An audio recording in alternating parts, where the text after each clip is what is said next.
100 কাজের মহিলারে ভাগ করে দিল, দুনিয়া ঘন্টা তেলাওয়াত করে কাজে যাও, আর একজন তেলাওয়াত শুরু করো, আর একজন কাজে যাও, আর একজন তেলাওয়াত শুরু করো না। এইভাবে শিডিউল করে দিয়েছে। জুবাইদার ঘরে 24 ঘন্টাই কোরআনের আওয়াজ। এই ঘর রহমতের। আর যে বিল্ডিং এর মালিকেরা ফজরের সময় মুসল্লি মসজিদে যাইতে গেট খুলে না, এরকম বরকতি বিল্ডিং আছে না?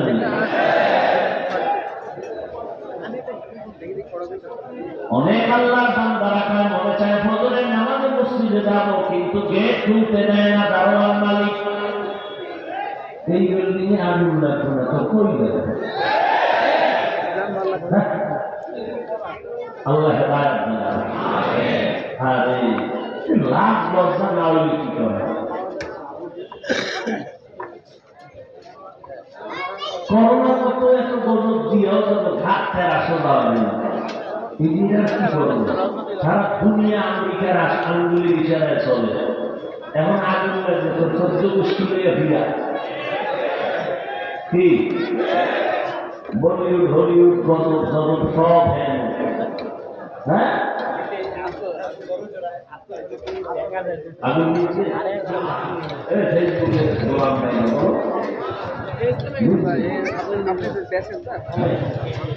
जिंदगी में बंदगी तो करना है, जिंदगी में बंदगी तो करना है, जिंदगी में बंदगी शर्मिंदा है, जिंदगी बे बंदगी शर्मिंदा है। সংক্ষেপে বালক কই আছে মনে আছে নি? সিংহাসনে বসে বলে এলেন সম্মান তো এমনই হয়। দেখছেন এখানে 4টা ছেলের মাথায় পাগড়ি দেওয়া হলো, কিসের কারণে? আল্লাহর কোরআন তাদের সিগার মধ্যে জমা।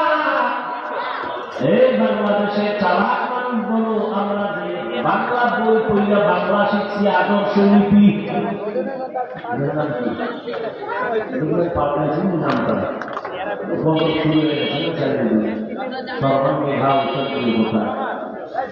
আমাদের হজরত বলে গেলেন না প্রাইমারি শিক্ষা।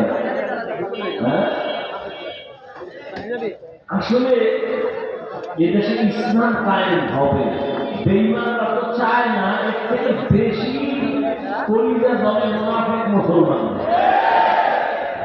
আমরা বাংলাদেশে আলেম ওলামা কম, মাদ্রাসা কম, মসজিদ কম, পীর মুরিদি কম, দরবন্দি তাবলীগ কম। এরপর দেখেন তো আমাদের তো সব ইসলামী লাইন হওয়ার কথা। যে থাপ্পড় খেয়েছে এরপর সোজা হয় নাই। আন্তর্জাতিক ভাবে চায় যে ইসলাম নিচে থাকবে, আর মুনাফিক যদি এটিও তাল মিলায় স্বার্থের জন্য। লাগবে না, তুমি দেখেন না